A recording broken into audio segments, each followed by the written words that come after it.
Bienvenidos, welcome, benvenuti baseball friends to another digital plate appearance of our podcast. I'm your host, DJ Guarenas, creator of Guareneo en 3 y 2 en español and HomePlate.33 in English. Thanks for joining us today. Umpires are busy checking the topics lineup and setting up the ground rules. Our Home Runeros team is at the top of the step, ready to jump onto the cyber baseball diamond. Pitch clock is set. Let's talk baseball.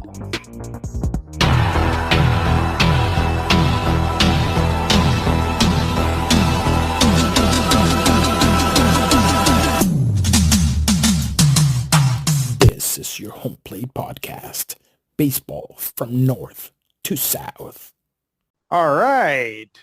Benvenuti, baseball friends around the globe listening to us via your favorite podcast avenue or platform, or watching us enjoy baseball talk on YouTube. We're here at our third digital ad bat for Home Plate 33, the podcast. Now that we actually have a co-host in Alex Eriksson, we can actually say that we're kind of fully loaded to bring you as much information as we can. And obviously with that key information that now we actually have a valid host from Chill TV. Obviously check that out, of course. We're going to go into spring training and talk about what we are going to cover today. Spring training. All right. Spring training time, Alex. It's like Christmas for us, right? So yeah, I mean, I think people get illusioned with how long the baseball season is and assume that we get tired of it. And to a certain extent, there are periods where that is true, where we're like, good God, there was so much to pay attention to. Yeah. But in terms of the off season for fans, especially fans like us, who it's probably about a solid 72 hours where we're like, okay, now baseball stuff. Let's do baseball stuff. Yeah, I know. Like, thank God for winter ball for us. I know, like that way I can actually watch it 11 and a half months out of the year. Absolutely. It's the postseason depression of just hitting refresh on the MLB news to hopefully have something to keep us going. But now we do, because I mean, pitchers reported, and actually two camps already have players reporting, which are the Chicago Cubs and the Dodgers. The full squad actually reported, if I remember correctly, Sunday, and they're already getting ready because they're starting very early in Tokyo, and which is going to be, they announced that both of the starters are going to be Japanese starters. Yamamoto is actually going to start for the Dodgers. Escapes my mind the one that's going to start with the Cubs, right? It's the Japanese starter, so it's going to be a Japanese duo in Tokyo for that. But yeah, going into diving into the topics that we're really going to talk about today. Obviously, we're going to talk about spring training. What's spring training all about? Because everybody that doesn't know about baseball a whole lot, they keep asking us, like, why are you guys excited about exhibition games? It's more than just that. It's kind of where hope starts for us baseball freaks, of course. Then after that, we'll go into the regular season, and we're going to talk about the teams to watch. Then we'll go into our All-Star break. Then we'll talk about a little bit what British Columbia Baseball Association is actually doing for the kids. We'll continue talking about adult baseball. Then after that, in the trade deadline, we'll talk about teams that not necessarily they're tanking on purpose, but teams that we think might not hit the mark for 2025. And then we'll go into the postseason, where we're going to talk about the what I call the Arraez project. Three-peat batting title, 3 different teams, and seems to be that they want to trade him or send him everywhere else every year. So we definitely need to talk about that. And in terms of the outside the diamond, we'll be talking about Adrian Beltre getting a statue outside Globe Life Field, and Elvis Andrews going into the Hall of Fame for the Texas Rangers. They're definitely worth talking about because both of them were characters, and we watched them up close here, especially Beltre in Seattle. So it's definitely worth talking about that. So yeah, and we're going obviously the most important part of this particular section, and I'll leave it to my friend Alex here to actually introduce the trivia question of the day. All right, so your trivia question of today is, who is the last left-handed catcher to catch a professional MLB game? Whoa, that's Yeah, like you definitely have to go and go deep into the archives there. And remember, it's the last left-handed catcher. There's been more than one, but we want to know who the last left-handed catcher to catch in the I mean, there's been like MLB. four, so Yeah. So I mean, there's not a whole lot, but definitely one of those things that yes, they make left-handed catching gloves. They do. They're not exactly one of those things that you go to the store for. You can have to order them specially. But that's a great question, Alex. So we'll give you a hint in our All-Star break section. But yeah, let's dive into it because there's a lot to talk about in our next section for opening day. Opening day. All right, opening day section, Alex. Spring training. What else can we say, man? It's Christmas. yeah, it's here. Yeah, As of I guess the as of Sunday. teams are flying into Arizona and Florida. The Yep, Cubbies crew is there. The Dodgers crew is there, and I would assume that everyone else is going to be trickling in over this yeah, weekend. I think the first training game is scheduled between those two teams in on the 20th in correct. Phoenix. Mm-hmm. So In that's, Mesa, I think it you is. know, Yeah, what do you think yeah. about the spring training? What gets you excited about it? Oh, like everything. It's just like the sounds of the crack of the bat, the smell of the grass, people actually watching baseball, getting weird tans watching baseball in Florida. I mean, a little bit of everything. I mean, for me, it's I mean, I've been going to spring training. This year will be my 14 to 15 year in a row. Like at the only, well, not counting COVID. COVID doesn't count. So not counting COVID. Like I go every year just to kind of like it's my reset from reality and into what baseball is all about and to actually get my fix. My wife calls it the intravenous baseball trip because every time I go, like even if I go for 8 days, I watch like 10 games. so I go and try to absorb as much sun in baseball as humanly possible. So what does I know spring training means to you, Alex? So, I mean, for those of you who know other sports, this is the preseason. These are exhibition games. A lot of this is the practical tryouts for a lot of minor league guys getting called up to work out with the team and take an inning here and there. And there's a little bit of a showcase for the big leaguers who may have been working on some stuff in the off season and they want Mm-hmm. to try it out. Usually there's a lot of kind of rules governing amount of play and how they can play and what they're meant to do. You'll see a lot of guys coming up who are just looking at pitches. They're not allowed to swing the bat, and it's just a Correct. reacclimation thing. Mm-hmm. So it's there's a lack of seriousness to it, and Yeah. through that lack of seriousness, because the games really don't matter in terms of the season, and often spring Yeah. training performance does not matter a hill of beans in terms of the regular season. Yeah. So it's for the love of the game, I think, in Yeah.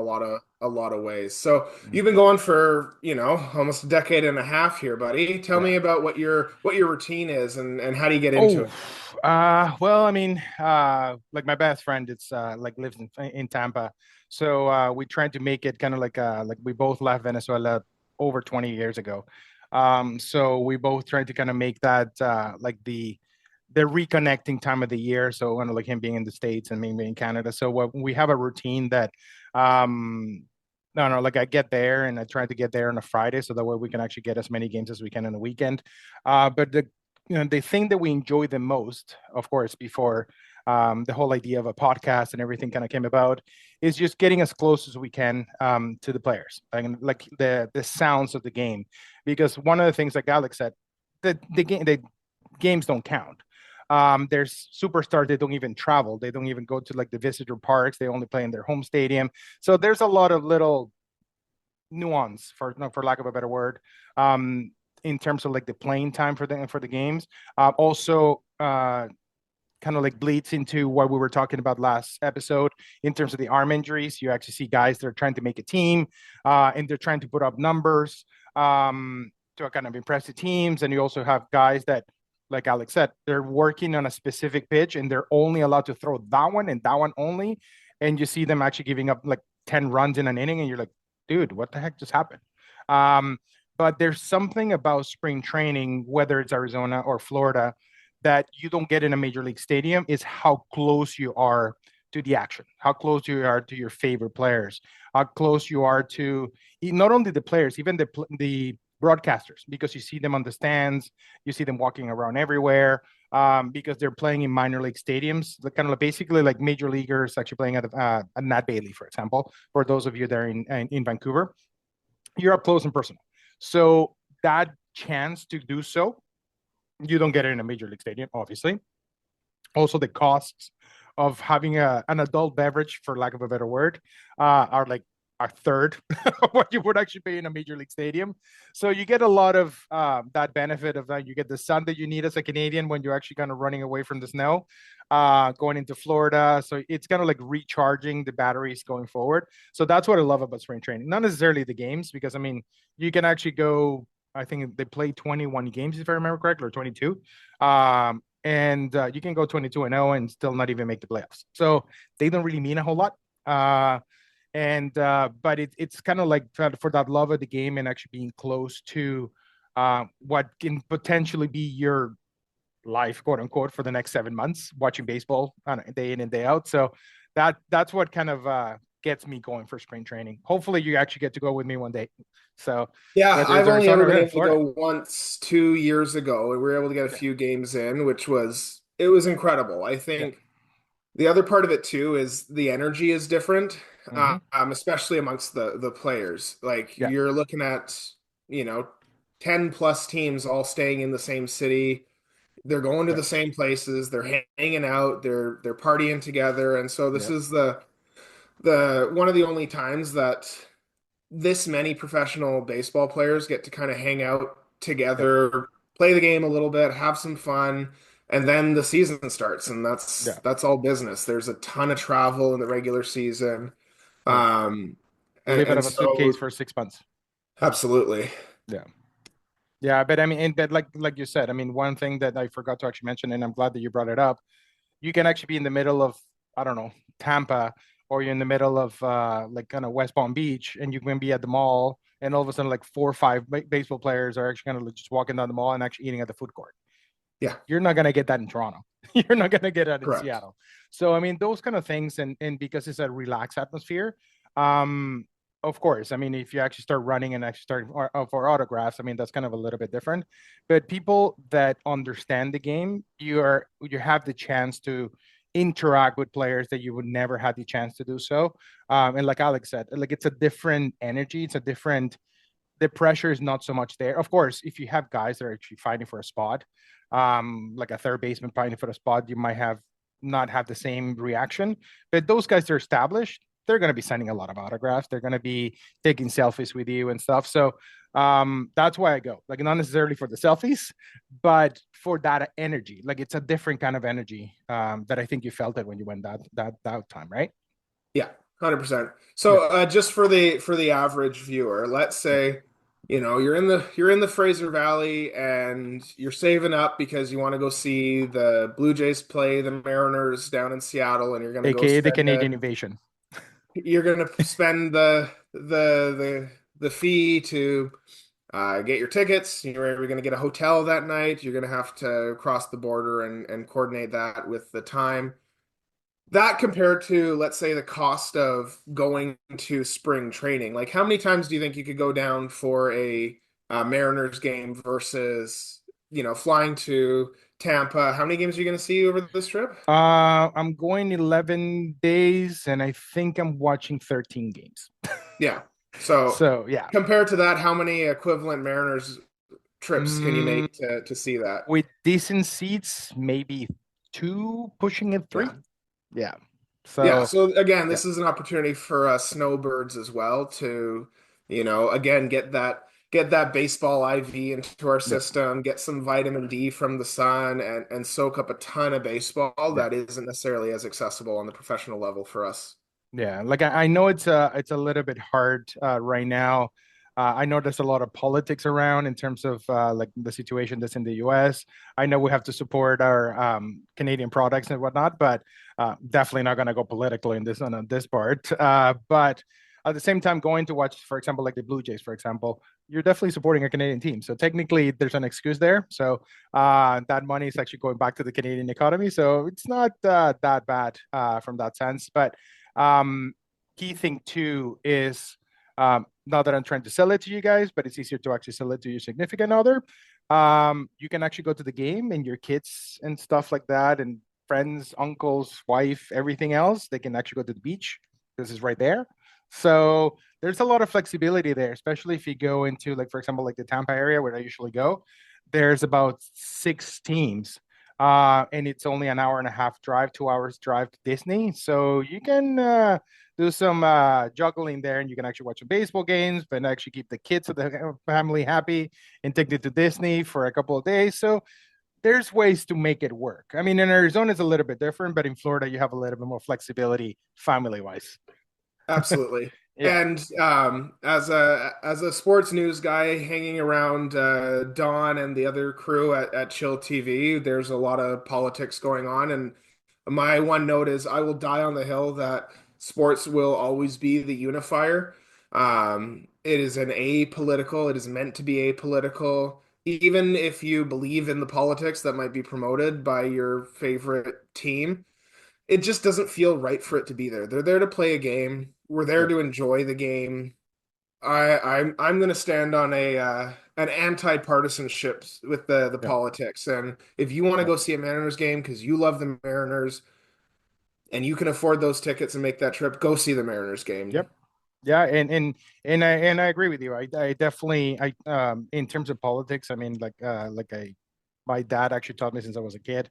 I don't know, we hate the politics, regardless of whatever they are. I mean, we're very trying to be as much mathematical as we can because both have mathematics like background from both of us. And there are times that, especially sports, can be that catalyst to actually hit reset and start thinking clearly and actually kind of like do those kind of things, whether it's to watch a Mariners game or if you actually go to Arizona and you actually happen to be, I don't know, a San Francisco Giant fan.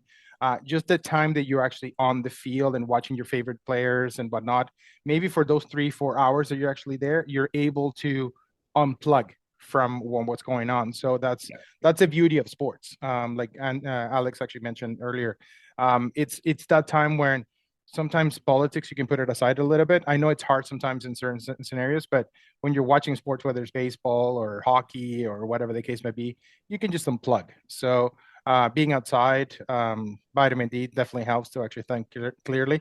So yeah, I agree with Alex, and I'd like try it out. Whether it's going down to Seattle or going down to Portland to actually see a double A affiliate, or go down Mm. close to the border and going to Everett. Um, Sometimes it's actually a good thing. And to actually, at the end of the day, we're neighbors. At the end of the day, so we definitely need to find that common ground for that without getting into politics. So yeah, And it's good that that's you from actually brought two it up. catchers who have spent their entire baseball careers trying to appease umpires. Exactly. So I mean, you learn a lot from that, and not only that, 100%. catchers from different, I don't know, like parts of the world. So I mean, just the fact that we actually think very, I don't know, like similarly, that tells you that we definitely can actually kind of coexist. Yes, Yeah. So we might have different views in certain things in terms of what's, I don't know, strikes and not strikes, but at the end of the day, we'll, I don't know, like need to actually get together and find that common ground and enjoy the game to love. So absolutely. highly recommend it. Um, I mean, I wouldn't suggest if you're not really a diehard baseball fan trying to watch 13 games in 11 days, might be a little bit too much. You can do it, but you might be a little bit baseballed out by the end of it, or your spouse might be like, That's if I not a watch one bad more game, thing. yeah. That's not a bad thing. It's, you know what? Yeah. Who's going to go to the all-you-can-eat buffet, have two plates, and say, Ooh, I'm good? You're going to eat ooh, as many yeah. plates as you can. You're going to fill yourself full. You're going to regret it in the evening, but 3 days later, you're going to be glad you did it. That is, yeah. See, there you go.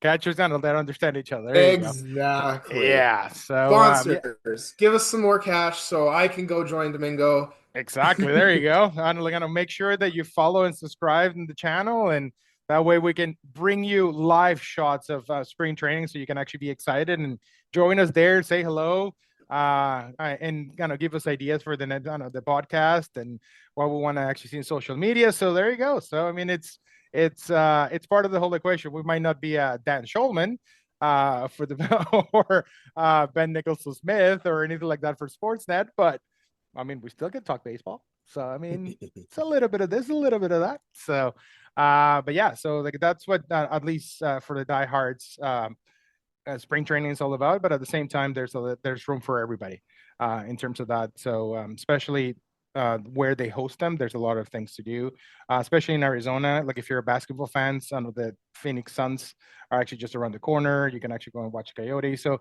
there's a lot of options there. So so it's actually Or go definitely worth golfing. looking at. Oh, go golfing. I Go mean, golfing. Go that's huge. shopping. That is huge. You can actually check There's it out at like Top Golf. There's Top Golf pretty much in every corner in Florida a and in lot of good Arizona. restaurants there too. Yeah, There's lots to do. yeah, they definitely know how to do it. That's for sure. So, 100%. yeah, enough of upsell of spring training. It is good. We highly recommend it.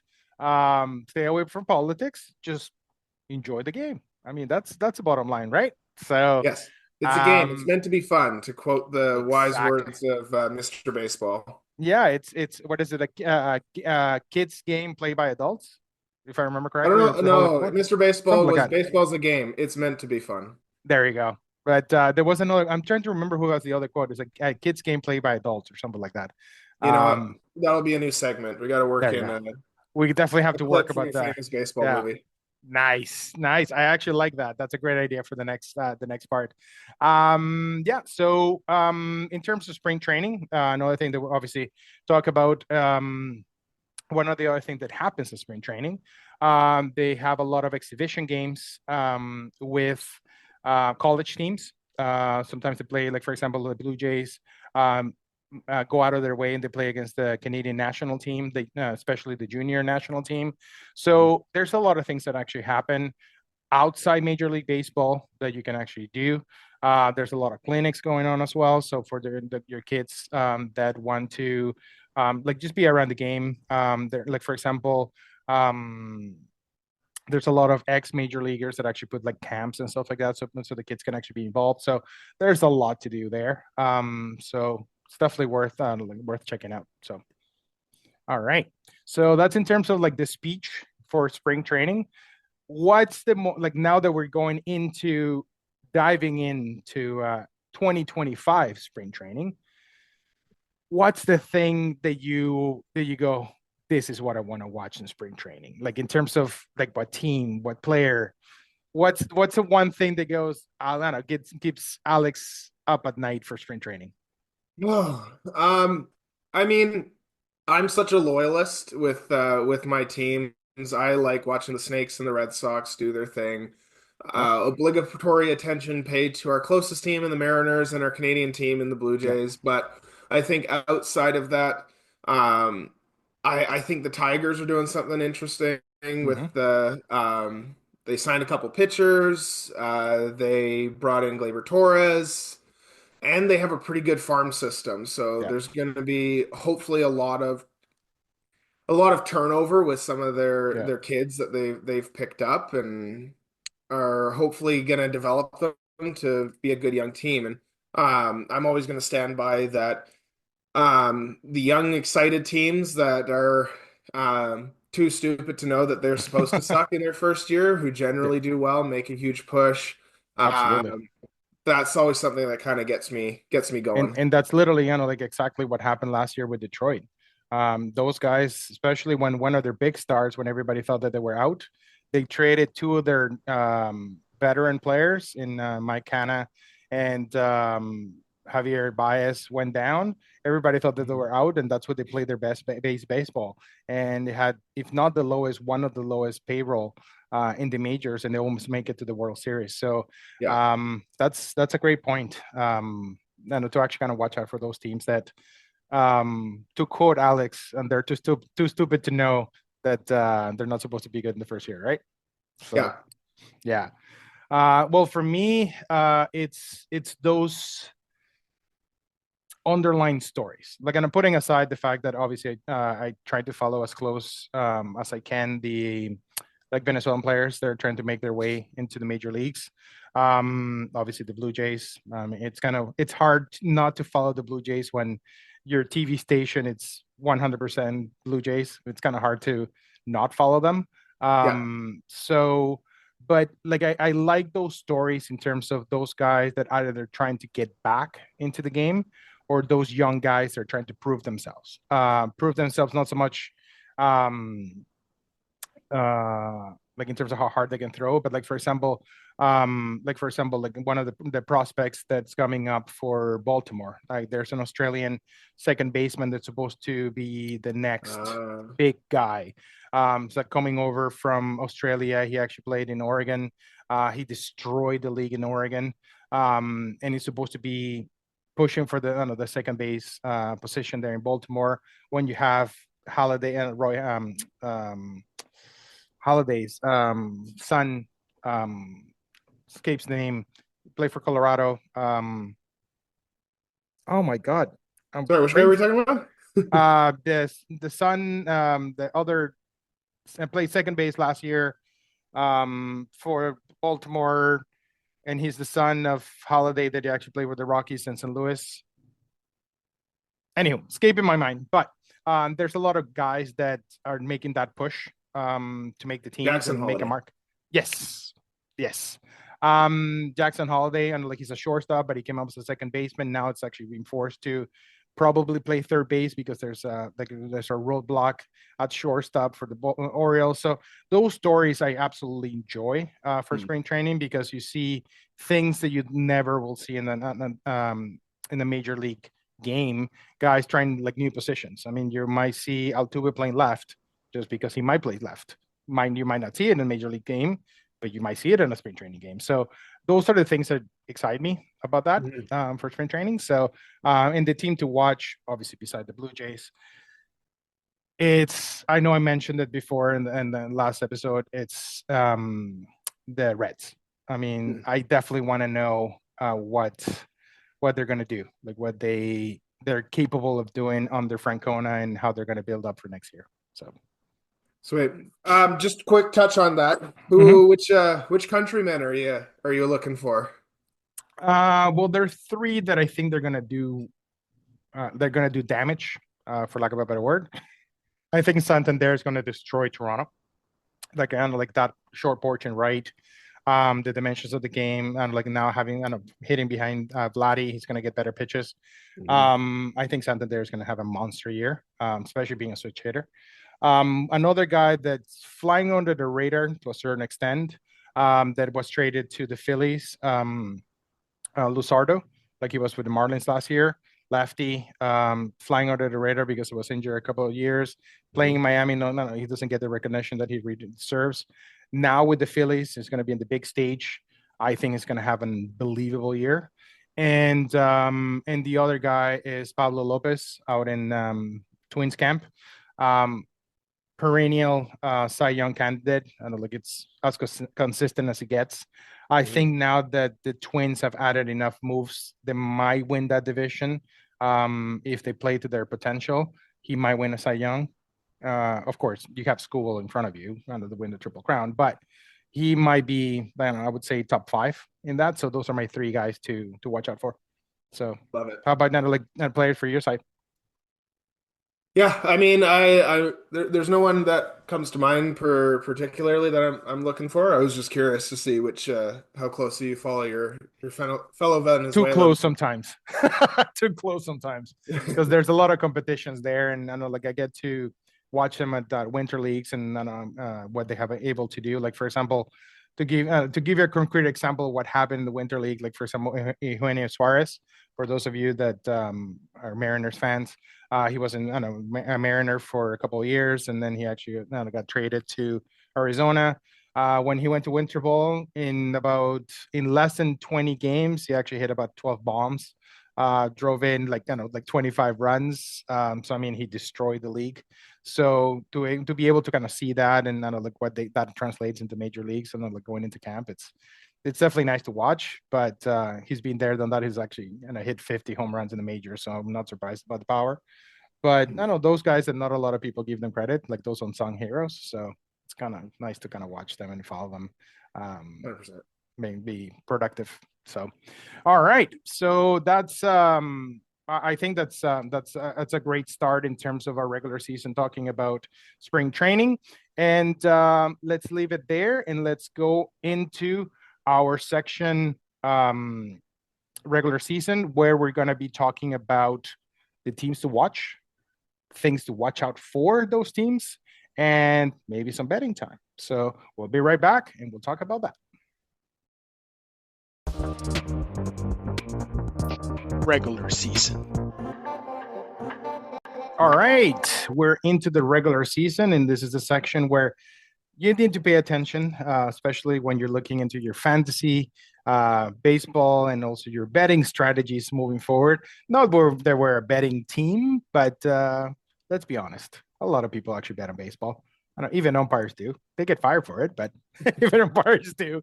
So it's good to talk about things that we're seeing basically outside the lines, if you want to call it that way, for those teams to watch. I know I've actually mentioned it multiple times. For me, the Cincinnati Reds are the team to watch there, but I won't. I'll let Alex actually talk about the team that he thinks that, or the teams multiple to watch this spring training and how they develop into the season. Yeah, I mean, if you're gonna pick the Reds, I'll probably take the Tigers here on this one to see how they do. It's sort of kind of under the radar what their moves have been, but it's been very kind of thoughtful and putting those pieces together. I think if I'm going to pick kind of a motive for this upcoming season, it'll be who can beat the Dodgers. Yeah. I think they're the Yankees of the 80s and 90s. They're the big bad beast, Mm-hmm. and that's not that they're a bad team or we don't want to root for them or see them do Yeah. well, but they're so far and away in terms of their development and their spending and that sort of thing that Yeah. um, it might just be who plays well against them, and that's Yeah. going to turn into kind of the benchmark of how seasons are going to go. Yeah, absolutely. I mean, they're talking about the Dodgers. I mean, they're the only, at least the only team that I know, they have at least seven starters deep into their no, no, and that's not even including Clayton Kershaw that no, no, will start in probably May. And I mean, there's Mhm. a future Hall of Famer that we're talking about here. So, I mean, realistically speaking, he probably will get maybe 15 starts or whatnot, depending how he actually comes back. But to actually have that as your eighth starter, oof, Yeah, and that tells you how much like powerhouse uh, yeah, the the Dodgers would actually be. I agree with you. Like, I mean, they're definitely on paper, they should be like that, building that dynasty, like the Yankees actually did in the a few years back. I think at least I don't know, maybe think hope it might be the word.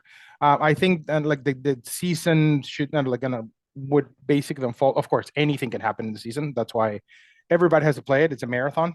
Injuries play a huge factor in all this. But I think there's five teams that should be kind of like, like as close or running in like very close to the cusp of making the World Series. We're looking at obviously the Dodgers, the hmm Yankees. So I wouldn't be surprised if there's a repeat of the World Series. The Phillies, they just been absolutely unlucky in the postseason. So I don't know, like I think if I remember correctly, correct me if I'm wrong. I think they were the first team to qualify and like to actually make it to the postseason last year. They lost in the first round. They got swept in the yeah. postseason. They just got unlucky, but they added pieces that they needed. They added Luzardo. They added Romano. They added pretty much anything that they needed. They added to actually solidify that. Another team to watch. I don't know. Maybe this is a hope because it's my National League team. I think the Braves are going to be another team to watch for because of course Acuna is coming back. Strider is coming back, so that Mhm. solidifies that rotation. Schellenbach, one of their starters, is a stud. He showed that in the postseason last year, or no, the push for the postseason last year. So they definitely have the pieces there. Matt Olson is a beast. So that would be four, and then the fifth one for me might sound like, I don't know, that's coming out of left field, but I think this is their year to make that final push and win the division and try to go as far as they can is against City Royals. For me, that's a Hmm. 5.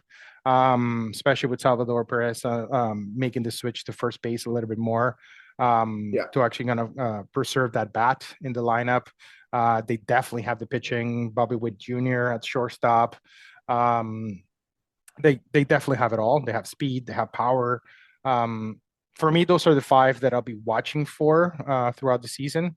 On paper, they should be the ones kind of pushing for things. But they're teams that I would call them wild card teams, not because they're wild, it's because I think they'll be there, but they can go either way because of obviously facing the Dodgers. One of Yeah. them is your team. The D-backs, if the rotation plays the way it's laid out to be, that team is going to be next to impossible to beat. Yeah. I mean, that rotation is just as nasty as it gets. And their Um, hitting is still super solid. yeah, exactly. So there's a lot of young players that, again, they don't know better. Yeah. Um, and And they've had that taste. yeah, exactly. And they've been in it for the last what 2 out of the last 3 years, if I remember correctly. Or at least 3 out of the or 2 out of the last 4, 2 out of the last 3. So they've been there, done that. So I think they're poised to at least push for that spot. They're definitely in a very tough division. Just to get out of that division alone, they have to actually beat San Diego. They have to beat the Dodgers. Yeah. Uh, San Francisco Giants are not a pushover. The only team in that division that might be a pushover is Colorado. Yeah. But even that, you still have to actually beat them in Colorado. So it's um, so there's a lot of teams there. But those are my 5. Which one, if you have to pick 5, which ones would those be for you? Yeah. I mean, I'm looking at the divisions here, and I can see kind of one or maybe 2 stragglers per division, but there's Yeah, at least division has 3 or 4 teams that are going to be battling. yeah. Um, I have a soft spot for the San Francisco Giants. Posey is my favorite catcher of the modern Oh, era. absolutely. I think it's one of the coolest stadiums as well. That's definitely on Best my view in the bucket league, list to man. go check out. Yep. Um, I'm curious to see how the Mets will play out with the Braves and the Phillies. I think the Phillies Hmm. should win that division, but Yeah. the Braves and the Mets are pretty close. I think they ended Yes, last year with identical records in the that is regular correct. season anyway. So They went down to the 162nd game. So yeah. yeah, I think I'm gonna take the Royals, similar to you. They always kind of sneak up on you. yeah, Same thing with the Twins. The Twins are almost yeah, always in the postseason for no explainable reason yeah. whatsoever. Absolutely. I think the Um, first time in like 5 years, the only time that they didn't make the postseason was last year. So yeah, yeah, I think the Mariners have a good shot at it. yeah, I like what they're doing. I like how they operate as an organization, generally speaking, and um, I don't know, something about the Ichiro Hall of Fame yeah. season. I think there's going to be a little bit of flavor in that club, and Yeah, uh, that's a good point. I mean, I definitely would like. I know they're thirsty for making the playoffs. Like, I mean, yeah, it's insane. I mean, they like after kind of watching Riley actually hit that home run to make it to to end the drought of the post, not the playoffs. And like, I mean, yeah, that stadium was going to explode. Like, it was yeah. like I wasn't there and I could feel it through the TV. And then, like, I've never seen anything like it for that drought. So They have the biggest upside for cool moments. I yes, think if absolutely. that's Yeah, if like I that's mean, an unsung absolutely. stat, Yeah. like yeah, I like the Reds as well, but Okay. I think I'd probably take the Cardinals in the Okay. Central there just to shake it up. They again Yeah. always manage to put a good defensive team together. Yeah. I think that's kind of what they're known for. And um, again, hitting is very streaky, so you can come up with guys Yeah. who hit the crap out of the ball, and pitching is an injury game. So Yeah. if they can hang on with the attrition side and all those pieces, I think they have a chance. I don't know if I think I've hit my 5.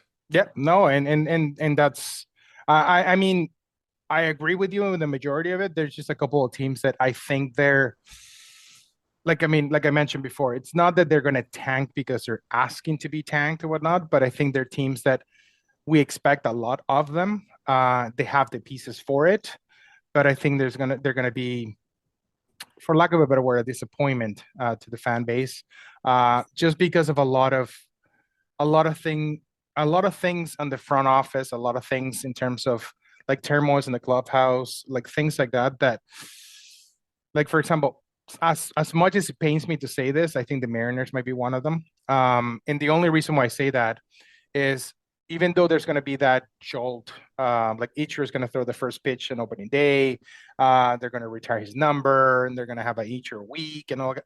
I mean, they definitely know how to do it, but Mm-hmm.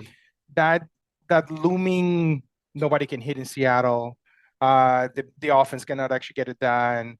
You have the best pitching, but you cannot hit to save your life. Like all that, eventually is going to catch up to you, right? So I think that pressure might get to them, and I think there's like they're competing with a couple of teams that they definitely are way better than have been in a few years in the Athletics and the Rangers. They added a lot of pieces. I don't think Houston is going to go very far, in my opinion. But like you said, for the Royals, they sneak up on you. You never know, and they're 10 games Yeah. out. And oh yeah, by the way, did you win the division again? You're like, where did they come from? Yeah. So that's at least in the American League, that's the team that I think. I don't know. But they also Spain. have the Angels in the division Yeah. who are not likely to do any better. Yeah, I well, I think mean, what I'm saying is the perfect teams example is that that there's all-star third baseman. They can actually stay in the game all the time. Rodon just for went down sure. for the season again. Yeah. So, The Angels had the best player in baseball for the past 15 years and yeah, have done zero with it. yeah, exactly. So, In I mean, fact, they there's, had two of the best players in baseball oh, for yeah, that's right.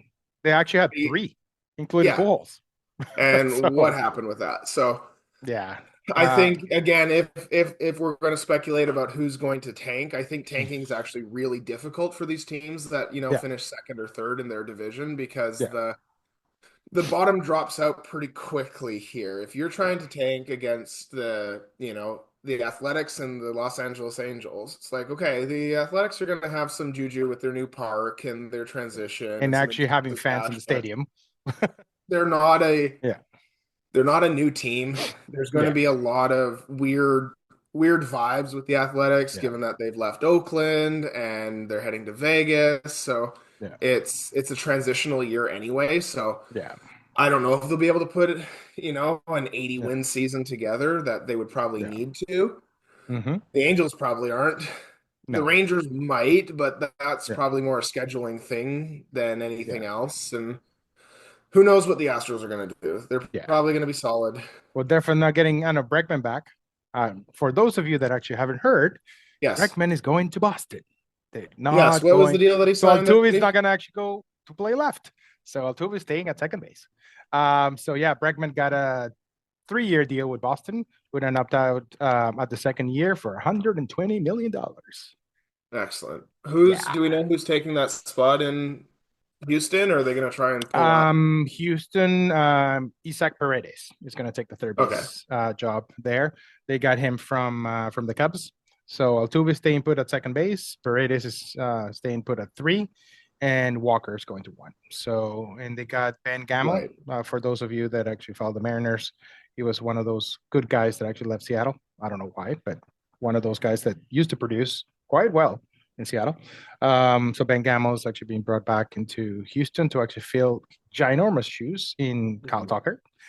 But definitely, like a good player all around. So, but at least in terms of that division, for me, not that I have like I know like no stakes in that game, but I think Texas is the team to beat in that division this year, I think in terms that's of reasonable. overall, right? Yeah. So, but I mean, they still have to put it together. Yep. But they have added a couple of pieces there that Seattle, if Seattle would have actually got like an Alec Bohm from the Phillies, like they wanted it, or Arenado, like if somebody that can carry that offense when they need to, and not only Kyle Riley, I would say yeah, like the Mariners are the team to beat. But after that free fall from last year, I'm still Sure. recovering from that.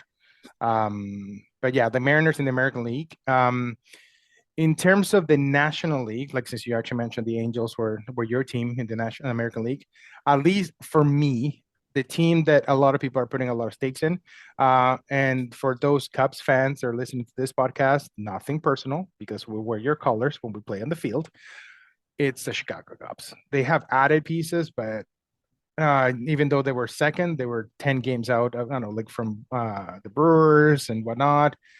I think they're going to finish, if not last, pretty damn close. So in the National League. How about you? Yeah, I mean, Putting what do aside the the Marlins Pirates because have it's a in the way Triple A of an team. upward trajectory? What's that? What do the Pirates have in the way of the upward trajectory other than the most interesting uniforms? Well, they have the most interesting pitcher in the league, Paul Skeens. Oh, yeah, yeah. But But again, that's about it. And De La Cruz, like the guy that was a shortstop, not a center fielder, Ellie, yeah. Ellie De La Cruz. But beyond that, I mean, they got Hordowitz from the Blue Jays, and he's out for 6 to 8 weeks with a wrist surgery, so he ain't gonna be playing anytime soon. Yeah. So yeah, so I know, like I agree with you. The Pirates might be that team that might not exactly figure to do a whole lot there. Yeah. De La Cruz Um, might win a batting title and Skeens might win a Cy Young, and yeah, the team might only win 60 games. true. Yeah, I mean, yeah, I have them on about 65, maximum 70, if that. I mean, if the Marlins can actually win 62, the Pirates can actually win 63. So, Mhm. because I mean, please don't hate me, all Marlins and Marlins fans, because I go a lot to your stadium, mainly for international play. Yeah. But let's be honest. I mean, it's the only team until this day that actually no, that's not true. Until yesterday, they were the only team that hadn't actually spent $1 um, in the off season, and they got Canadian talent, Paul Control's son, Cal Control. They Right. got him today, so they have actually spent more than one penny in in the off season now. So So I'm curious about the Marlins mhm. here. What would you do to fix that organization? Because I don't understand what their chronic issue is. Like, is this I can't see this as a budgetary issue. They're in a great spot for baseball with the amount of Latin talent that's coming into Florida Yeah. that's already there. They got a cool stadium. They seem to have a pretty solid fan base. So it's like, is this a ownership thing? Is this a general manager thing? Like, what's their deal? To be absolutely honest with you, and this is my personal opinion, I think it's an ownership thing. Uh, because I mean, Derek Jeter went through that. Like the current GM, struggling to kind of get like valuable talent. I don't know, just to actually kind of like name a few, the people that actually went through the Marlins and basically are becoming a feeding team are like a Mm, Giancarlo Stanton, yeah, stud, Yelich, stud, Real Muto, stud. yeah, Uh, I mean, Osuna, like I mean, all of those guys went, like Josh Chisholm, that's with the Yankees. yeah. So it's not that they didn't have talent on the field. The No, and they're not part is, exactly like a Moneyball team like the Oakland. They're no, not like exactly. So they're, value seeking either. They're a good recruiting team. yeah. So I I don't get mean, it, man. but the part that the reason, in my opinion, it's ownership thing is, or leadership team. Let's just call it leadership team because it might not be the owner itself. Is they're they're more focused on the experience than the baseball kind of like savvy part of it. And what I mean by that is they want to get as many people on the field, or basically, I don't know, like attending the games. Yeah. Then, oh yeah, let's get a winning team so people can actually come and actually watch the winning team. So, I mean, putting aside the fact that, yeah, they have an amazing stadium, they definitely know how to party in Mhm. in the 305. But I mean, yeah, there's some limitations in terms of parking. It's not like when you go to Atlanta that you have the stadium and you have restaurants around it and parking, no, no, until no, no, the cows come home and they have the infrastructure for it. It's chaos when you go to a game, and there's not a whole lot around the stadium. So yeah, it's a challenge there. But like you mentioned, every time that there's an event, like for example, using one of the people that you brought up in the last episode, the Savannah Bananas, they went Mm. and they sold out back to back nights. Like Yeah. it's not that people don't want to watch it; it's the people's there to actually watch it. Right. Um, but it's if you don't put talent on the field and you're not winning games, you're only going to fill it up when Otani comes to play or the Yankees Right. come into town. Because that culture has actually been lost after they dissolved that team. They won it in 2003, if I remember correctly. So it has been going downhill from there because they kind of, oh yeah, we won it. That's it. Let's rebuild and start again. And they haven't Right. been able to kind of get out of that.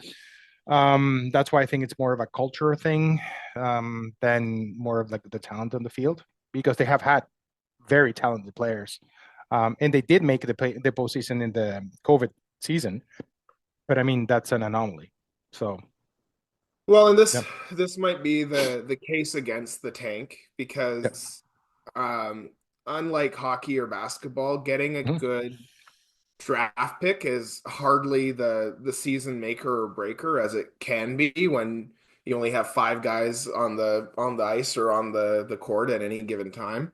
yeah, It seems to be, and I'm just kind of loosely speculating here, that the development strategy is, clear out the big ticket payrolls, pay off the guys that you're paying to play on another team because you couldn't afford to keep them. Bring in some good veterans that can help, develop a team culture, and then hmm, just bring up the kids. yep, Pull up from absolutely. AAA, sign from overseas, bring them in, let them go, I don't know. Is there any team that it doesn't put together a championship team in kind of a 3 or 4, 5 year period who doesn't kind of follow that model? Uh, I mean, the successful teams do, because I mean that's a right approach to actually do it. But then you actually have teams that I think they're still trying to find their identity, which is I think part of the what I was trying to kind of get to, like with the whole Marlins. And I think the White Sox are in the same boat. Mm-hmm. They don't have that identity. They're not. They don't know if they're a fast team. They don't know if they're a slugger team. They don't like. They don't have that identity to like, to leech on or to actually kind of embrace. Like for example, when they had Yelich, and they had Right. them, and they had him, and they had escapes my mind, but they had really fast team. So Right. they were able to embrace that, but then all of a sudden they traded him, and they kind of left in this. Okay, what are we now? And then Right. they had Osuna and they had Real Muto, so they were they a hard hitting team, and they both got traded and they kind of left in limbo. So most of the players that they have actually brought in, like for example, Jack Berger, that Mm-hmm. now it's been traded to Texas, or signed with Texas. It was a complimentary player, a good player, Mm-hmm. but as you very well know, if you only have two players that actually make a difference and you have seven that they're still developing, and Mm-hmm. you don't have the risk to actually gonna be demoted or relegated in like soccer and anything like that, you can have the luxury to do so. You're Mm-hmm. still gonna sell tickets with the big market teams and stuff. So that's one thing that I'm not really crazy how the league actually allows you to do that kind of stuff. But at the same time, if that's a model that they want to run on, I mean, the fan base is not going to support you, right? So For sure. And I it's mean, that culture part of it. I'm a big fan of the idea of relegation, and Yeah. I think soccer kind of has this right with the Premier Yes. League and the subsidiary leagues. I think it creates a more interesting competitive environment, and Exactly. again, like local communities will develop that identity, right? And Yeah. but again, my prognosis is if you can pick up five guys that you can put into kind of 5 to 8 year deals, Yeah. starting pitcher that's going to give you 15 to 20, Mm-hmm. closer, someone in the infield, preferably a catcher or a middle infielder that can be the kind of the clubhouse leader, and then some good veteran bats, and then Yeah. bring on the kids. Let the game Exactly. kind of play as the team wants to play it, and just God dang it, try and win. Everybody try and Yeah. win all the time. Yeah, like I mean, we're like, and just for those people that actually think that like the Marlins are not trying to win, I mean, they won 62 games. They won double than what the White Sox actually won. Mhm. But at the same time, yeah, they're in a tough division, but they should be like if they're a good team, they should be beating the guys are that are in the lower part of the other division. I Yeah. mean, they shouldn't actually be getting spanked by Pittsburgh. They shouldn't be getting spanked by last year's Reds or last year's Washington Nationals. Come on, like they're teams that if you're decent, you should be beating the lower level teams. Like when I mean lower level, like the ones that are no, finish fourth or fifth in their division. No, if you're a decent team, you should be kind of like competing with a third, second, and kind of like beating on the third, on the fourth or fifth place teams of the other divisions. And obviously, the Marlins were not able to actually do so. So, again, the anomaly for baseball compared to like other teams, like other sports like hockey or soccer, or football. For those of you that don't like the word soccer, is that the big teams like kind of like the Real Madrids in the world that are not going to lose to like a second tier team because I mean that's soccer. In baseball, any given day, a really bad team can actually beat a really good team. It can happen. That's why baseball is a marathon and not a sprint. So Yep. And I mean, I'm sure there's creative ways of doing a relegation type system that we haven't thought of yet because we're not in charge of the MLB. But I mean, the other thing too would be make runs for and against count. Yes.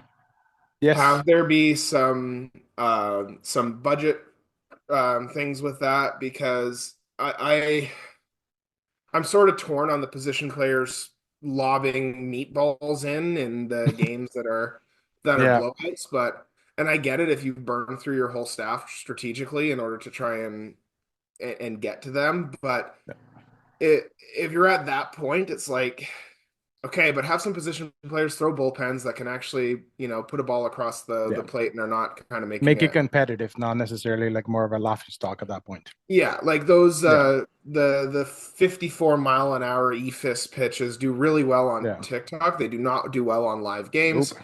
If you watch the crowds whenever a position player is in on a blowout of whatever those magnitudes are, those people are getting to their parking spots pretty quick and getting out of there because they see that the team's given up. So what are they staying for? Yeah, they're definitely not selling beers for to actually stay and watch an AFIS pitch. They can actually go and watch slow pitch at that point. So so we'll use that as a segue into our next section, which is the All-Star break, and we'll talk about a little bit BC baseball BC and the things that they're actually doing and some initiatives that we recommend for our local communities to be able to do for the little ones in the house. All right, so we'll be right back and we'll be going into the All-Star break. All-Star break. All right. Well, welcome to the All-Star break. Here's where we give you a hint of that awesome question that Alex had for a trivia question of the day. And we'll talk about some local initiatives that British Columbia is actually doing for the little ones in the house, like BC baseball. It's just a couple of weeks away, and with a cost of $0. It's the Rally Cap camps that they actually have for ages 5 to 8. They're going to do their kickoff pretty soon. So go into the BC Baseball BC website, which is baseball.bc in Instagram. They actually have the link there. It's baseball.bc.ca/Rally Cap. Definitely a fun thing for the little ones to actually going to have very well trained and ready to go to actually dominate on the field. So highly recommend that. Support the local initiatives for BC baseball. And then for those ones that are a little bit older than 5 to 8, they have a lot of programs there. So they usually during these events, they have pamphlets, they have a lot of leagues so they can actually get the little ones involved. And the adult ones, they can actually also get information about the LNBA as well. So there's a lot of information there. And then above and beyond that, an initiative that MLB is actually pushing really, really hard that highly recommend for those municipalities that are listening to us are the RBI tournaments. It's a minor league initiatives. When I say minor leagues, not necessarily 18 and 19-year-olds guys, but between 10 and 14, if I'm not mistaken, for MLB certified tournaments. So they can actually play against each other, and then they can actually qualify to play in different cities later on. And if I remember correctly, if I'm not mistaken, I don't know, don't be upset at me if I actually get this one wrong. I think the winner for the RBI, they get a trip to the World Series or the All-Star game to meet their, I don't know, favorite stars. So it's just a matter of getting the community to actually apply, and then they can actually get that license to run that tournament. Good opportunity there. A lot of these things, because they're promoted by MLB to enhance the game. There's a lot of availability to actually get that happen. And it's just a matter of actually finding the field and coordinating with your municipality and make that happen. So wanted to kind of bring that up for you guys and to think about it and see there. So Alex, I'll leave it up to you. Is there anything else that you want to actually talk about our local community? Nope. I think my only point is right now a lot of the local minor league baseball associations are going through their AGMs. They're electing their boards. They're looking for, different division commissioners. They're looking for coaches and volunteers. Do it. Do it, Yes. do it, do it. If you can, do it.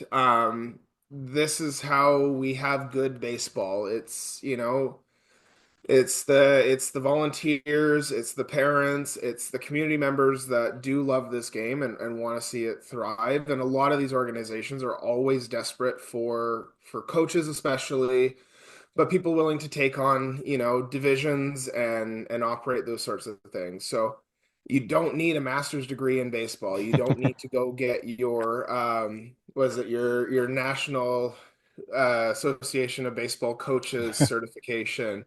Yeah. You just need to know the game a little bit and have enough Yeah. patience to put up with whatever goes on. But if you have the time to give it, because these organizations will benefit tremendously from it. And if you want to see the change, you kind of have to be the change in a lot of these ways.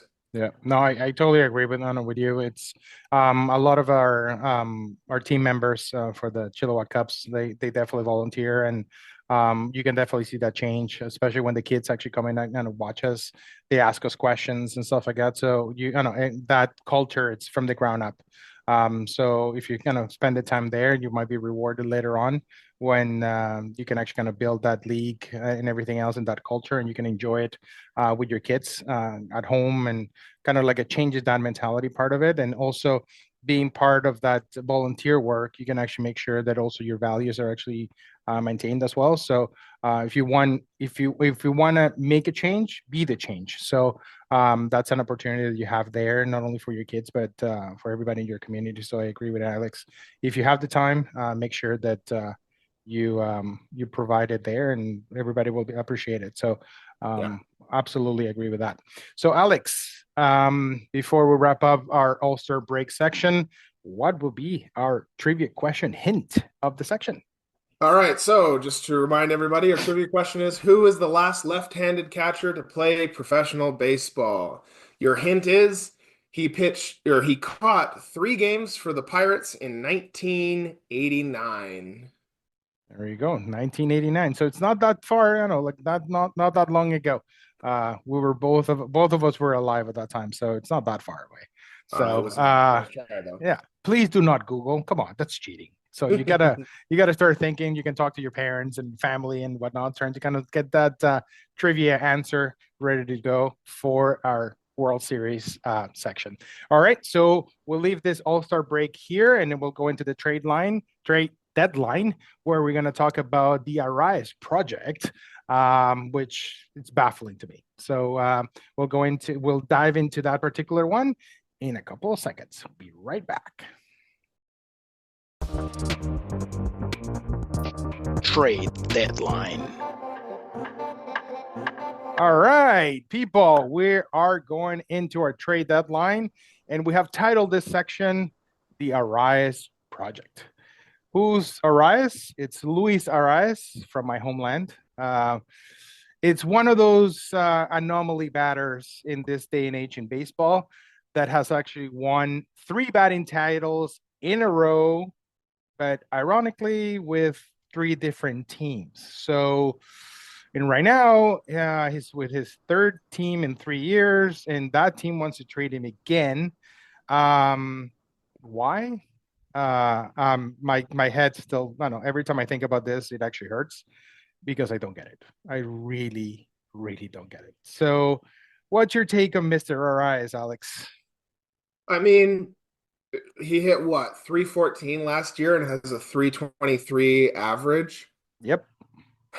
I mean, there's the practical side of me says there's usually only two reasons for this. Either he's a gun for hire and There he you go. has a good he has a good year, but then wants more money than anybody can afford, and they say, "Nah, get out of here." Or he's a he's a cancer. There's Yeah. just something he does on the team. I haven't heard a lot of controversy of him getting into disputes with the team, but Yeah. or I mean, maybe he just likes seeing the states. Like maybe he likes traveling around, checking things out, seeing which city is the best spot that he can land in. That's my most optimistic take on this one, but Yeah.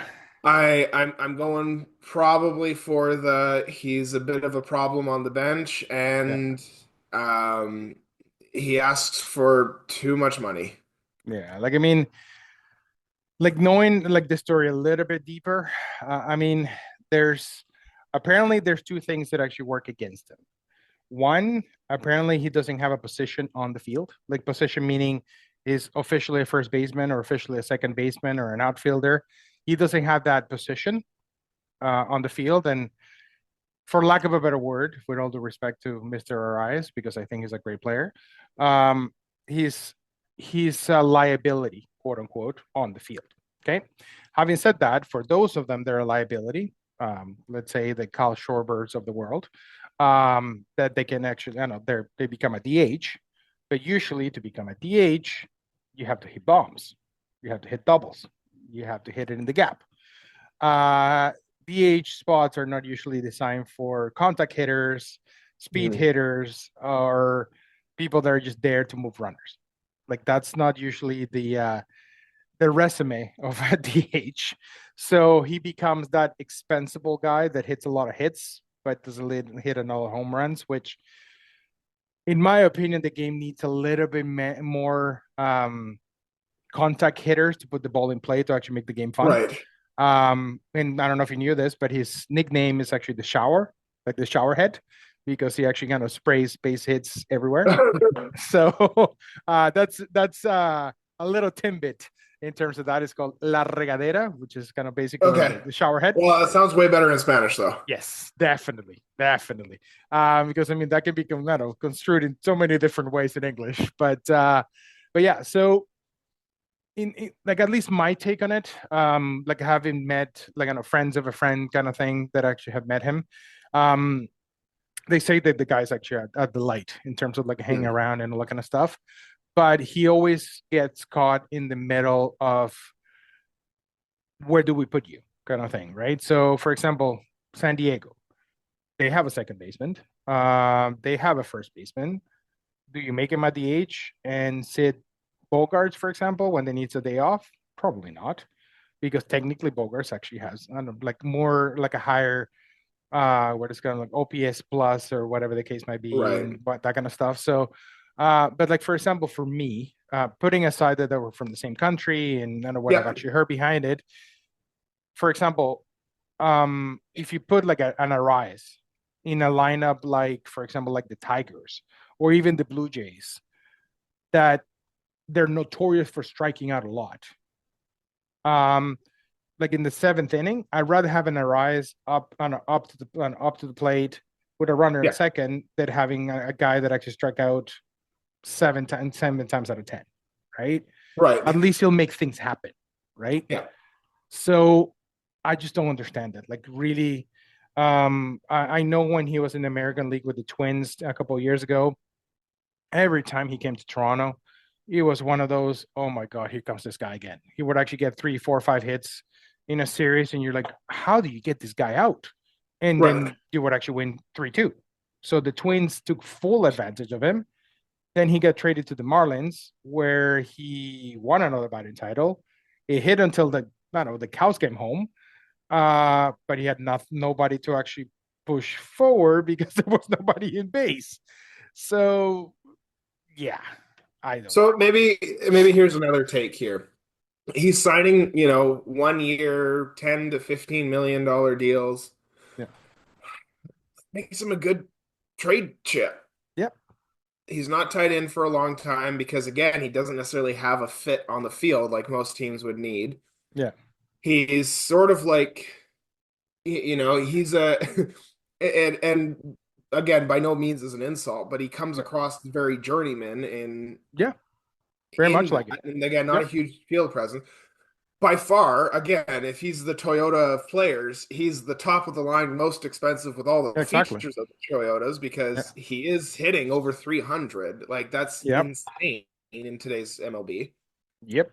But maybe again, it's hard to find him a spot because the teams that need a 300 hitting guy are like, well, we also need a 130 game second baseman. Yeah. But then they have the 130 game second baseman who's a better infielder. Yeah. And then if their team's based around not necessarily on bases and moving guys over in the small ball, because there's almost no teams who do that anymore, Yeah. he's kind of stuck in the like, hey, I'm really good. And everyone's like, yeah, you are really good. Would But you where like do to we go to put a you? team? Yeah, exactly. Yeah, like I mean, in the other thing too, and I totally agree with you. Like I find more than him being kind of like a cancer in the dugout, which we know that there's a lot of players that can be an absolute cancer, and you go, why is this guy being a stud? I don't know, nobody wants him. I don't know, like Papelbon comes to mind. Sorry, Papelbon, but you come to mind. But like I mean, you have a guy that since 2019, his lower batting average was 294. I Yeah, mean, that says a lot. Like I mean, you're talking 334, 321, 294, which was a down year because of an injury.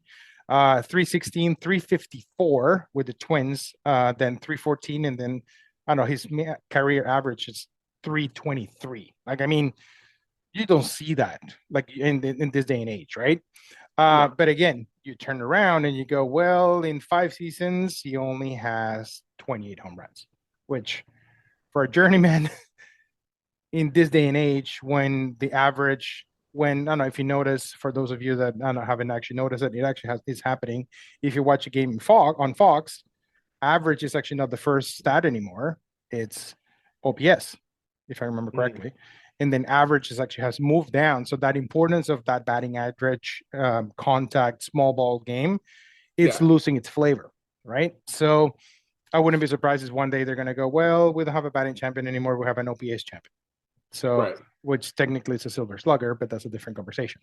Um, And I so mean, last year, I'm just looking yeah, at it now. He was fourth in average for guys who played over 100 games. yeah, So again, kind of flying under the radar. exactly. But And the yeah, the he was seventh overall, and the three guys ahead of him are Bobby Witt Jr., Guerrero Jr., and Aaron Judge. yeah, So it's like, like he's not a how slouch. good do you have to be to actually Exactly. like overcome the noise that those players produce, Yeah, especially since all of them are basically franchise players now. yeah, absolutely. And without going very far, the unicorn that everybody talks about, which is called Shohei Ohtani, Hmm. he actually beat him for a batting title. He was the only thing standing in the way from I know from him walking away with a triple crown. I mean, Hmm. like think about it that way, right? So you have the guy that basically is destroying every single category in baseball, but he still was not able to actually beat this guy. Yet this guy is Yeah. kind of like the one that going, bouncing back and forth like a ping pong ball. So it's kind of like I mean I see it and it's like I feel bad for the guy.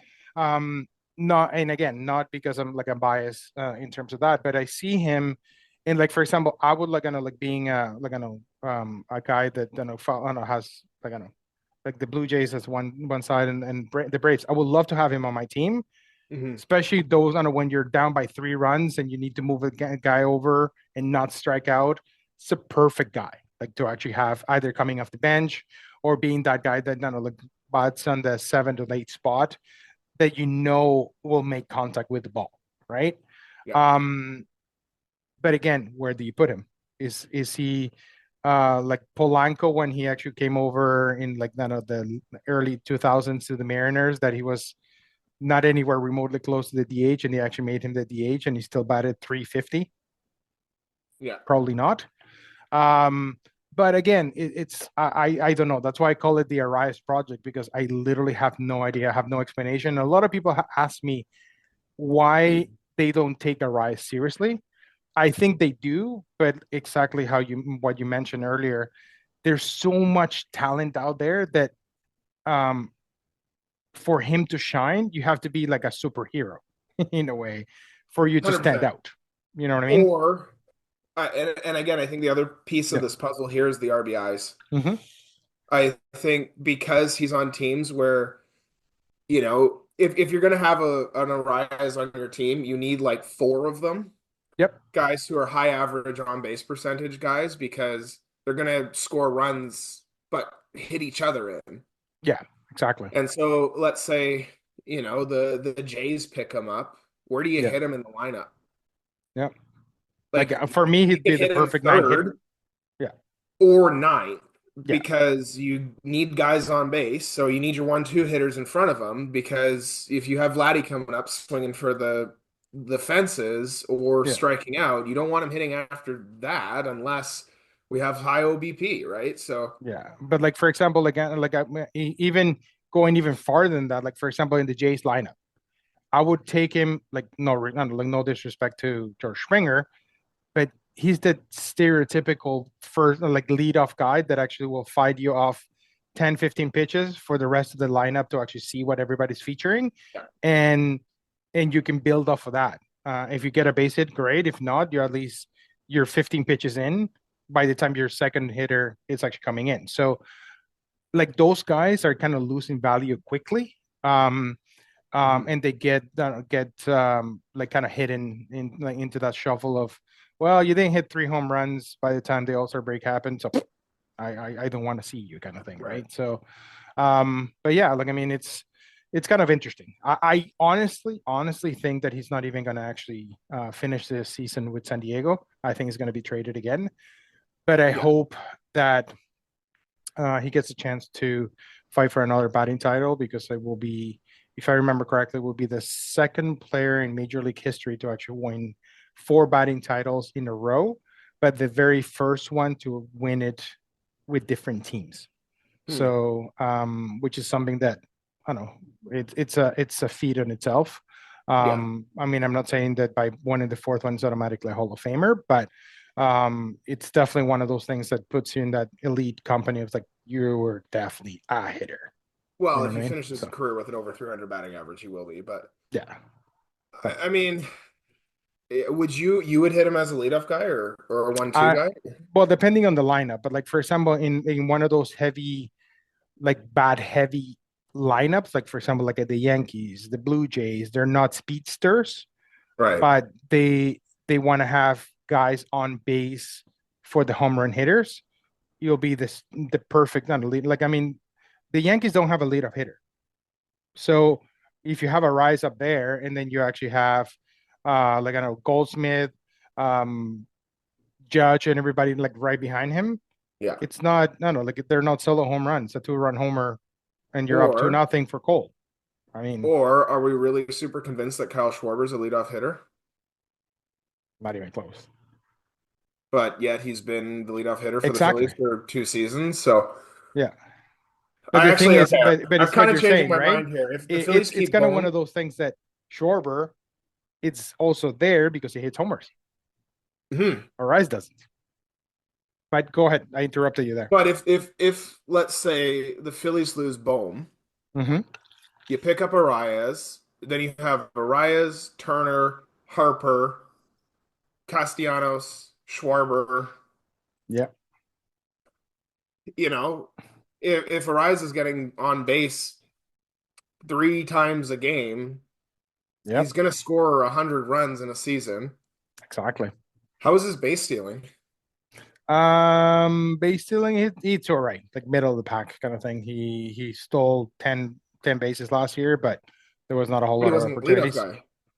Well, he was actually I think he was actually batting 5th in San Diego when they got traded. He was the lead of in Miami. So you mostly getting on base with 1 or 2 out. Yeah. So You there's not a know? whole lot of chances there, right? So All right, yeah, I'm gonna put my prediction in here that yeah, if the Phillies lose one of their big bats, then Arraez is the guy that you trade yep. for. I think that would make them a complete team, like a complete team in terms of having contact, power, ability to kind of run like brain runs and whatnot. Mhm. So I actually like that prediction. I really, really Especially like with it. the Padres, right? Yeah. Like they could use another homer guy. Hmm. And for me, the team that, in my opinion, they can actually buy cheap and get the best of him would be Seattle. And the Mm. reason why I say Seattle is we both know, having been so close and watching them closely, Seattle is not a home run park. So No, looking for like a 50 home run guy, it's not going to happen. I mean, it's a stadium where the ball dies, and unfortunately, unless you're Ken Griffey Jr., it ain't going to fly. So you yeah, have to look for that crafty hitter that can hit you a double, can hit you in the gap and make contact. Maybe not quite Ichiro because Ichiro was an anomaly and he's a Hall of Famer for a reason, hmm, but a guy that can get you over the hump and get yeah, you traffic on the bases. Can play first base. They don't have a first baseman right now, so I hmm, think that will be a jolt and make him a first baseman. You don't have to worry about it. It's not a guy that's going to cost you $20 million a year. no. Why not? Right? And the Mariners, I think they are in pretty good shape budget wise as well. So they're Exactly. not tied over their skis or Yep. deferring a ton of contracts either. So I Yep. like that as well. Yeah. So I mean, that's kind of one of those that at least makes sense to me. Yeah. From the value they can actually going to bring out to a franchise and going to get them over the hump. It's not going to do it hitting it over the fence, but he can actually do it in all different ways, cheaper Yeah. than what's out in the market. So, All right. Well, yeah, I'll so that's put great. beers on the Phillies if you put it on the Mariners, Perfect. I'm where totally Arraez ends game. up at the end of the I don't year. I don't drink a whole lot of beers, but I can actually kind of make sure that I have a scotch ready to go for you if Perfect. it happens. So I I'll make it worth it. I'll make it worth your while. So all Perfect. right. I So have my Big Ten at home. I'll put that up for you. sounds good. We definitely we have our predictions and we definitely dissect the Arise project. And from here, Luis, if you're listening to this, we definitely are cheering for you. We I know we definitely, as you heard in this podcast, we definitely know that you're a great player, but no, of course, and like you have actually dealt that a tough hand because of obviously the people that you're up against right now are kind of Yeah. like shadowing what you're actually doing on the field. So on that, we'll do that as a segue, and we'll go into the postseason where we talk about things outside the field, and we'll talk about a character on third base and a character at shortstop. That both of them are going to be immortalized in Texas in Adrian Beltre and Elvis Andrews. We'll be right back. All right, people, we are going into our trade deadline, and we have titled this section the Arraez Project. Who's Arraez? It's Luis Arraez from my homeland. It's one of those anomaly batters in this day and age in baseball that has actually won 3 batting titles in a row, but ironically with 3 different teams. So, and right now, he's with his third team in 3 years, and that team wants to trade him again. Why? My head still, I don't know. Every time I think about this, it actually hurts because I don't get it. I really, really don't get it. So, what's your take on Mr. Arraez, Alex? I mean, he hit what, 314 last year and has a 323. Postseason. All right. So we are in the postseason section of the podcast where we talk about outside the diamond situations. Like last podcast, we talked about the Sammy Sosa thing. And I'm only saying the Sammy Sosa thing because we can actually talk about it more.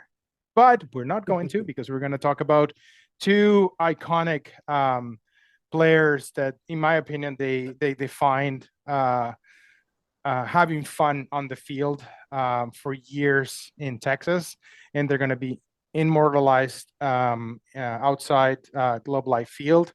Adrian Beltre being one of them, Hall of Famer.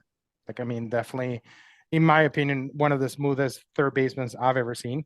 He can actually do it with the bat, with the fan, with the glove. But he was one of those guys that he can actually have fun on the field. And the other guy, Elvis Andrews, is not gonna get his tattoo, but he's gonna be inducted into the Texas Rangers Hall of Fame this summer. So that's gonna be an interesting ceremony for those two. Alex, I don't know. You watch Beltre play here in Seattle before he got traded to Texas. What can you say about Mr. Beltre? So it's a known thing for anyone who's played a sport ever that you try and emulate a player that you liked. And there's certain guys who, when they batted, every baseball player tried to, hold their bat over their head like Craig Counsell, or Ooh, have yeah. the bat flipping back and forth, and his name escapes me. Adrian Gary Beltre Sheffield. was Gary Sheffield, that's right. Yep. Um, Adrian Beltre was one of those guys for me, with like the strong stance, the front foot in, and just a hammer of a swing. Yep. And the one knee down after Yeah, the he would swing, that was drop to insane. a knee. Yeah. He swung out of his boots every chance he got. And they both him and Elvis played loose, Yeah. and that's the fun part about it. There are some Yeah. guys that need the intensity. A good trick is you can tell by whatever walk-up song they have what Yeah. kind of person they are. If it's a kind of heavy, they need to get amped up. They're Yeah. sniffing the smelling salts. They're getting their buddies to slap them a little bit so they Yeah. can The go up Brett to Lawrence in bat. the world. Yeah. There are some guys who can go up to bat with Hold McDonald Had a Farm playing, and they're going to hit better as a result of that. And Yeah. Adrian Beltre and Elvis Andrus were those types of guys. And Yeah. uh, again, there's so many kind of tiers to the professional baseball game, and the superstardom is so high that I think there Yeah. was a lot of periods where they weren't necessarily attended to in the same way that they deserved. But if you look up Yep. any of the highlights at the video where them messing with each other, Oh and my God.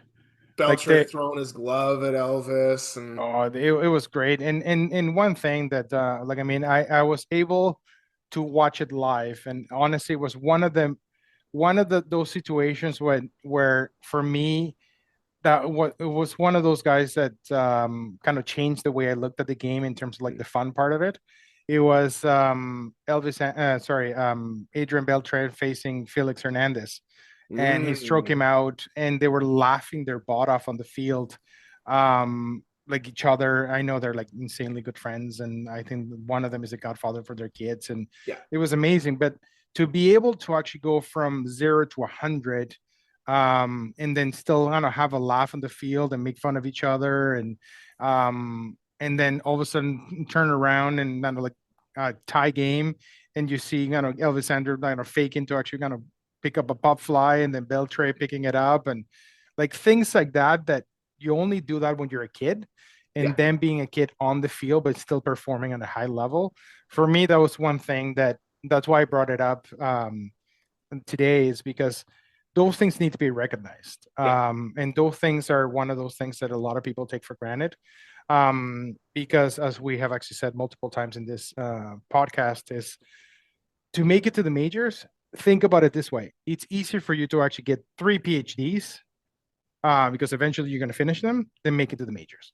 yeah. Only, if I remember correctly, I think it's only 1% of players make it to the major leagues. 1% of Oh, players. it's got to be way less than that. Yeah, but I mean, but think about it. Like in terms of like how many players actually sign, and Yeah, only 1% or less make it to the majors. And that's actually counting having a cup of coffee in the majors, let yeah, alone people that actually make it all the way to the Hall of Fame. So for them to not only play at the level where they're recognized for their excellence on the field, but also recognize about the fun that they're having while they're playing a kid's game. To me, that was actually one of those things that I definitely wanted to highlight for those two guys, yeah, because they were able to kind of take that pressure off and actually kind of make people realize, like, look, this is a game. Like, you can be a fan all you want, but you can actually still have a laugh yeah. in on the field, and kind of change that dynamic of things. and him getting a statue, which I don't know if you have actually seen it yet. Like they leaked it on the Rangers website for a bit. It's the one knee down swing for Beltre, the very iconic swing. It looks amazing, and they're going to give away a bobblehead, I think, with that knee down. So to do that, and I think Andrew's bobblehead is actually him picking up a like trying to catch a fly ball and Beltre on the side. So like those kind of things for the team to actually immortalize that, not only on a statue but also on a bobblehead, says a lot about the player, right? So yeah, that's couldn't have said it better myself, buddy.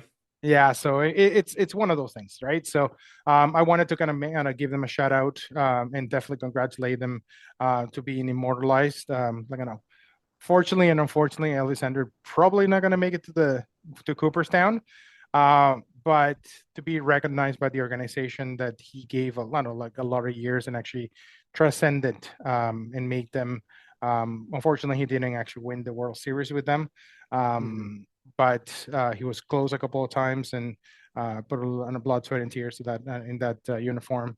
It's worth actually looking into. So that was actually our section for the postseason, and we're going to go into the World Series to wrap up this awesome podcast that we have had here with Mr. Alex Eriksson from Chill TV. And then we're going to have the answer to our trivia question, and we're going to trying to dissect some of the topics that we're going to be looking at in our 4th episode of the podcast. So we'll be right back. All right. So we are in the postseason section of the podcast where we talk about outside the diamond situations. Like last podcast, we talked about the Sammy Sosa thing. And I'm only saying the Sammy Sosa thing because we can actually talk about it more. But we're not going to, because we're going to talk about 2 iconic players that, in my opinion, they defined having fun on the field for years in Texas, and they're going to be immortalized outside Globe Life Field. Adrian Beltre being one of them, Hall of Famer. Definitely, in my opinion, one of the smoothest third basemen I've ever seen. He can actually do it with the bat, with the glove. But he was one of those guys that he can actually have fun on the field. And the other guy, Elvis Andrews, is not gonna get a statue, but he's gonna be inducted into the Texas Rangers Hall of Fame this summer. So that's gonna be an interesting ceremony for those 2. Alex, you watch Beltre play here in Seattle before he got traded to Texas. What can you say about Mr. Beltre? So it's a World Series. All right, Alex, I want to keep talking about baseball, man, but these people are probably going to be tired about us talking about the same thing before we go, but we have to wrap it up. Executive summary. What did we talk about today? We talked about spring training in one word. What's spring training for you? Fun. For me, is energy. So fun and energy. What else can you ask for? So spring training has started. So Christmas for baseball fans is actually here. Yeah, Christmas is not December 24th. It's beginning of February when pitchers and catchers report. So definitely a lot of teams to watch. Obviously, for me, Cincinnati Reds. For Alex, was Detroit Tigers. So those teams are definitely one of those that you want to watch out for. Teams that might not make the mark for me, the Seattle Mariners, unfortunately. Alex? Yeah, who did I go with on this? Pirates. I want to like the Pirates, but yeah, I think they're going to have a dud as well. Yeah. So then the Pirates was that team, even though they have 2 amazing players on their team. Yeah, I don't think they're gonna do the mark. Then we went into our All-Star break where we talked about the programs that BC baseball are actually doing that in the Lower Mainland. Definitely check out their website.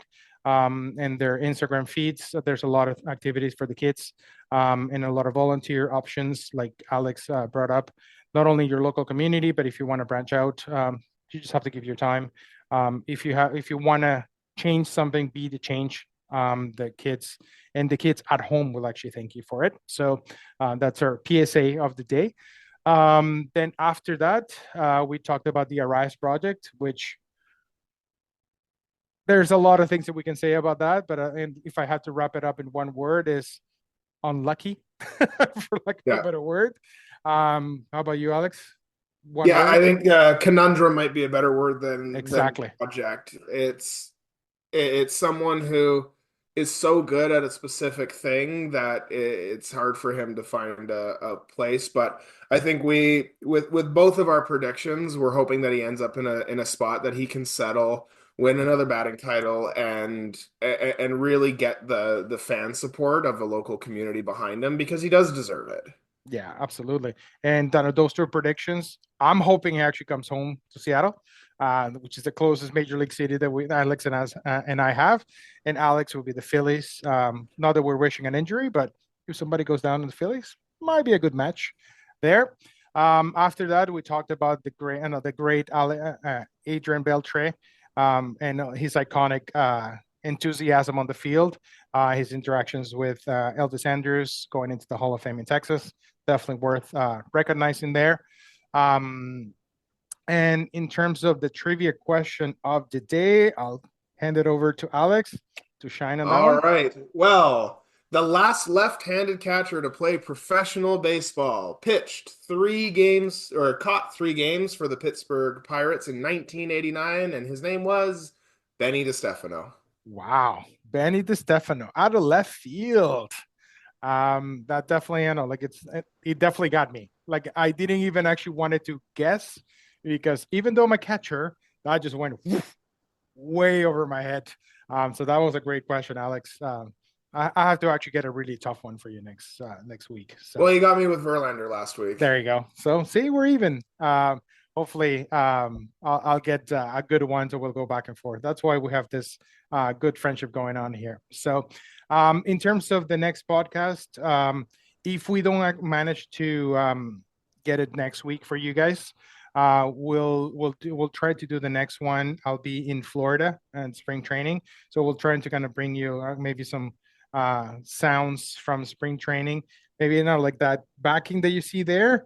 I might be on the field talking to you guys. So hopefully we'll bring you some of those sounds from spring training, but we'll be talking about the most relevant stories that are happening in spring training, maybe trades, maybe injuries that are happening, or maybe any buzz that's kind of going around on the stadiums. And we'll try to bring as much as we can from that front and building up to opening day. So obviously, thank you very much for listening to us. We definitely appreciate you following us on YouTube.